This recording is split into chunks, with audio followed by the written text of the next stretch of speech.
Welcome, ladies and gentlemen, to part 43 of Let's Play SpellForce 3. In the last part, we had just spoken to this one, Uram, that one. So we need to go talk to Gore. We need to do this one, the Secrets of the Shaper. We can see if we can do that one. I don't actually think we can do it. We need to talk to Iskrim. So we need to talk to Gore and Iskrim. And Uram. We still need to talk to Uram. That's a good point. We left off in the middle of a conversation with Uram. Son of a bitch. My apologies, ladies and gentlemen.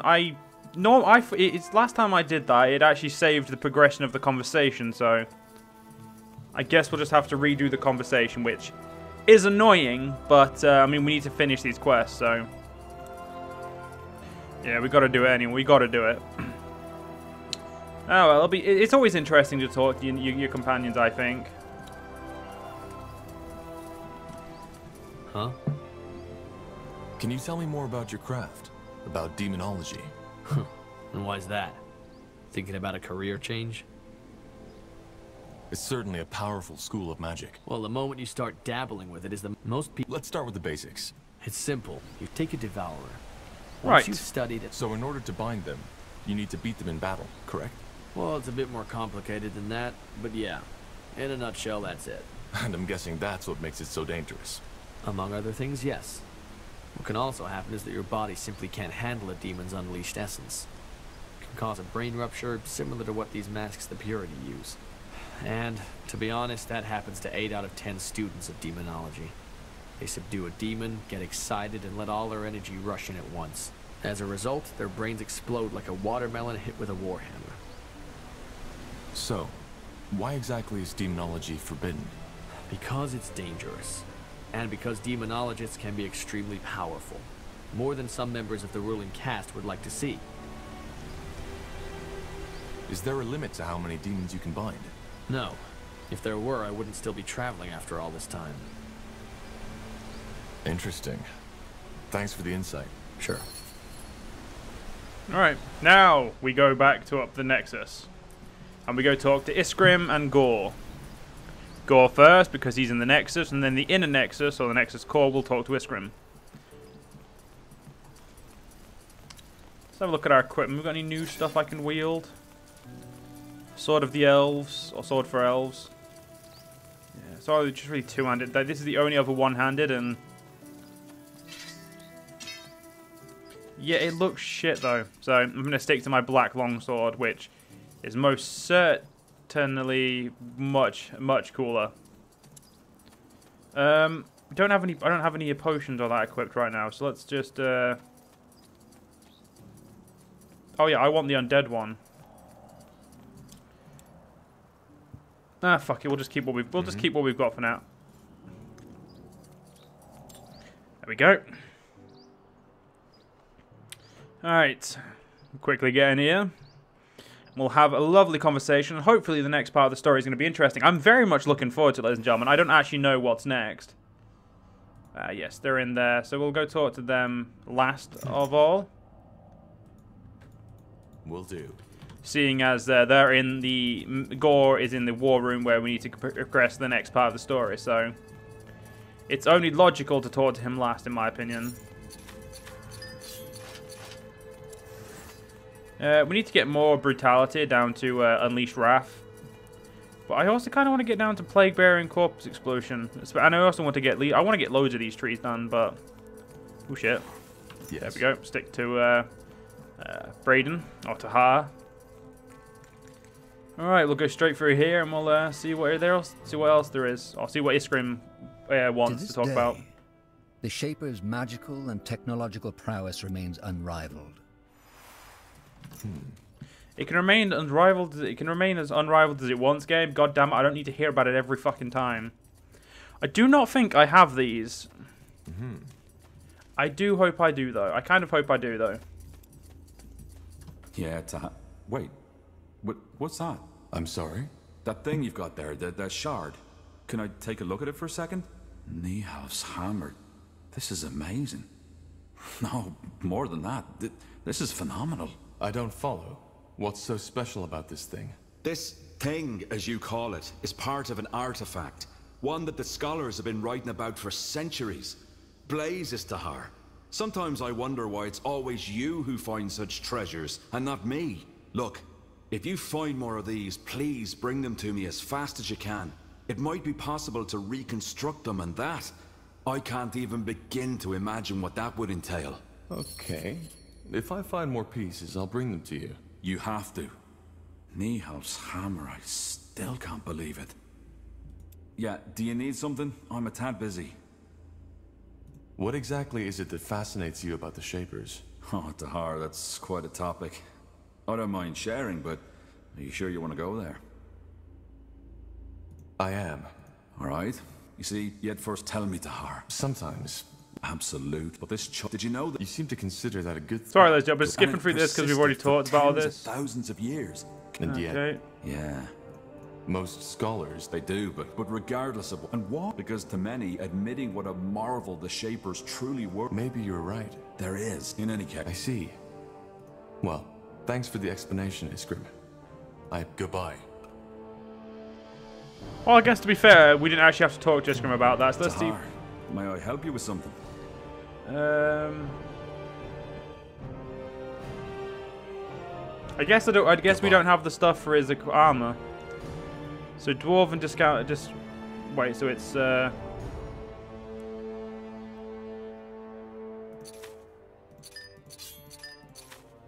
So it'll be in here. So we need a reinforced. Okay, yeah. We do. We definitely don't have what he needs. What do we need? So let's get ourselves to Gore. It was a bit of a waste of time talking to Iskrim. Well, bar the first conversation we had. Got a lot of demonic essence and and the like. But oh well. Right. Got Talk to Gore. In the brightest... I must admit, ladies and gentlemen, this really does hurt on my monitor being as bright as it is.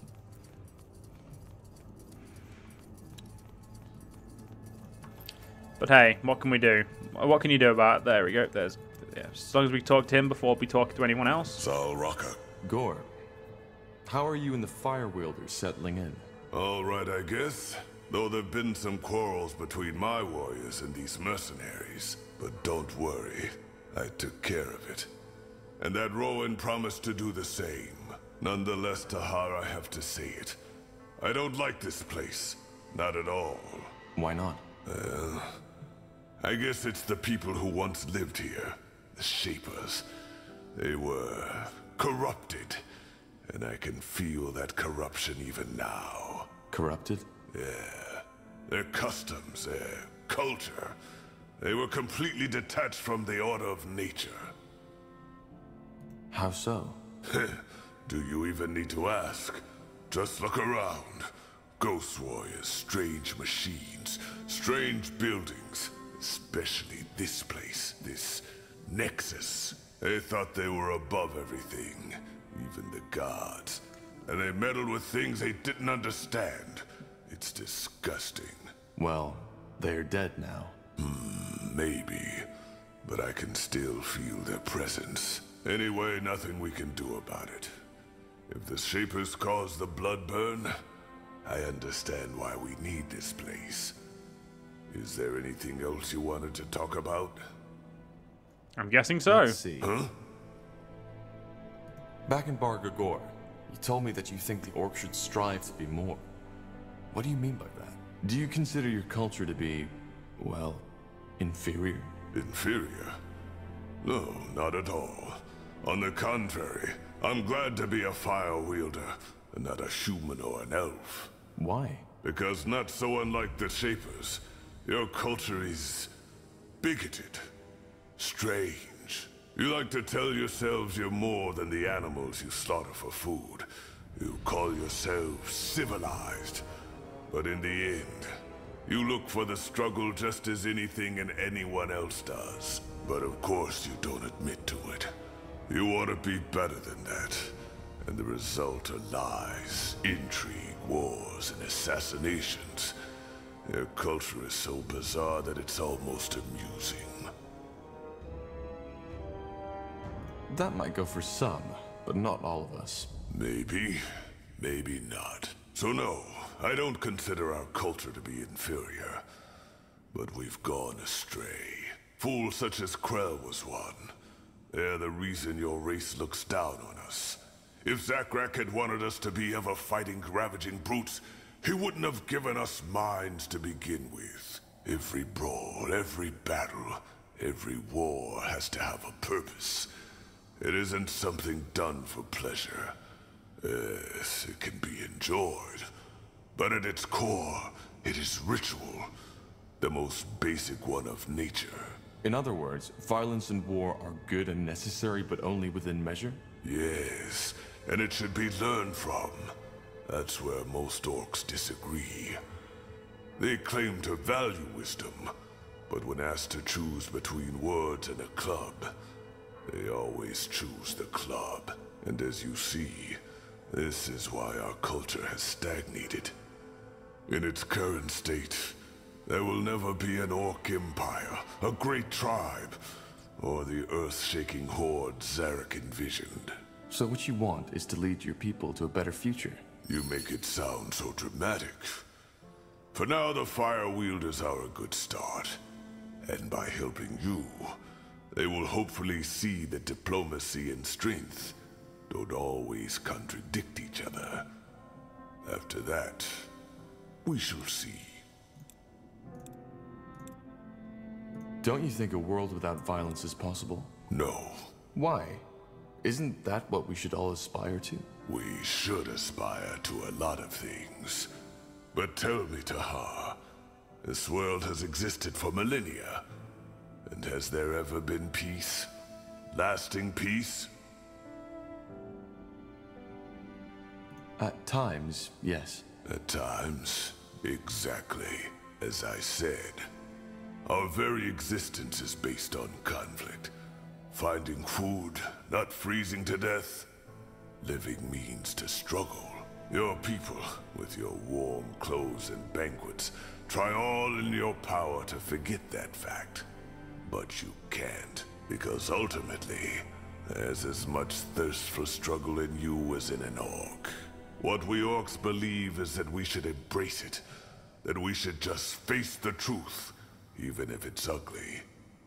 That the ways of nature can't be changed by its creation. It's like fighting the tides. So what? Do we just kill each other whenever we feel like it? No. What we need is a way to channel our urges. Ceremonial battles, arenas. A society that is centered around survival and strength, and gains, rather than loses stability from it. Because if we simply suppress these urges, such as humans, the elves, and the dwarves do, they will at one point only erupt even more violently. I never looked at it that way. But I think you might be right. You never fail to surprise, Tahar. Anyway, where were we? Did you always have these ambitions? No. Then where did they come from? None of your business, Tahar. Sorry. All right. Well, thanks for explaining. Sure. Back in Bargagor, you told me that you think the Do you Alright, consider yeah, your culture fuck to be off. inferior? Why? Because not so unlike the Shaper. You liked it, but of course you don't admit to it. That might go for some, but Maybe. So no. I fool such every... in other words, Yeah, and as you see, so what you want? you make it sound so... Sure. I'll be off. Right, now we can begin Interesting. the fucking progression of the story. All right, let's get to the chase. We need to discuss where and how we start our search. You're all familiar with the objective? Find the Forge Stones, reignite the Nexus, decipher the song with it, and put an end to the Bloodburn. That's about it. Area thinks that someone removed the Nexus stone shortly before the city was abandoned, but they left markers on the stone map. And now that we have a small army backing us up, we can start searching. Iskrim? Yeah, we suspect one of the stones to be in the desert of Aonir's Blade, probably in the possession of the Iron Falcons, whereas the other one is on an unknown island. An unknown island? Correct. And yes, the oceans might have long taken it, which is why the only way to find out is to build a ship. And to Wait, I think I might know what that island is. Does it happen to be in the northwest?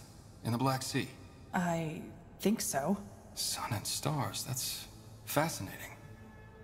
2 years ago, there was an archaeologist in Everlight who claimed the same. That there was an island in the Black Sea, unknown to our cartographers. Did he find it? That's a complicated story, but it's a trail we could follow. If we go to Everlight, I can tell you more.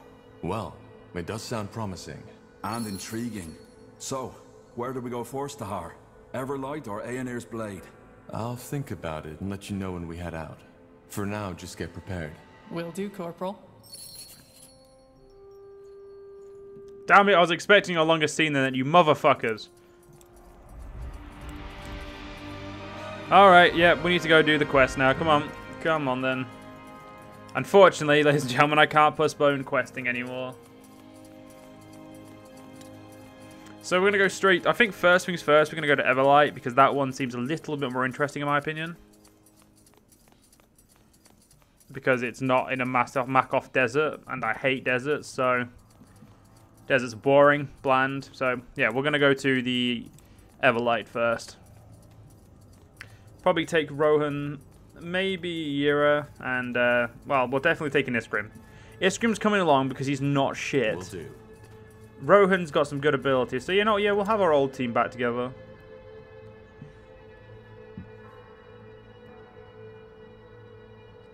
I think that's probably the best way to do it.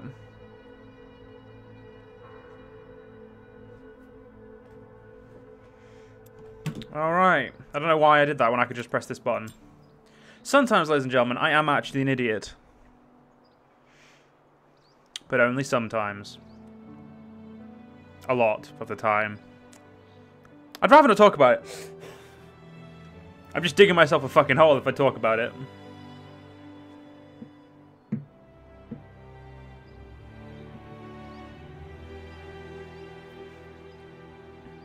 And there we go. So, we gotta go... Wait, why have we gotta go to Fallen Hope? Oh. That's just the... Yeah, that's a non-important quest. So, Aonir's Blade's down here. And it's the... Everlight is... We've been to Everlight, I'm pretty sure. Yeah, we have been to Everlight. It's near... It's close to Leonon. Through the Iskander Wild. So, we walked all the way... to there, and then to there. That's fucking quite far. I'm guessing the island's off somewhere over here, or is it over there? Fucking no, but the point being is I'm guessing that's where we're going. So we're going to go to Everlight and get this done.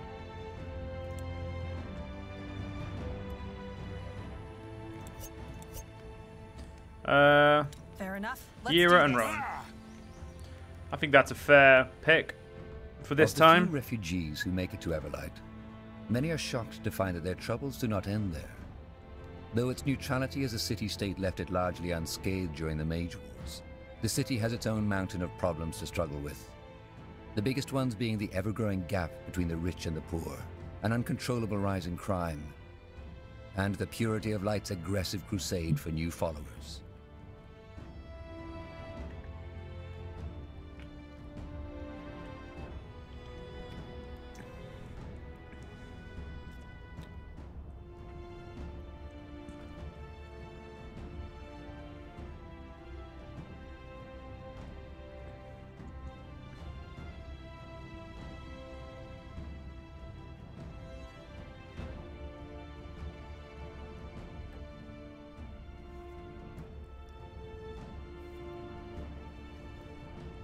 Alright. Ah, the lovely Everlight, ladies and gentlemen. Gotta love it. You know what, let's go do some killing around the place as well.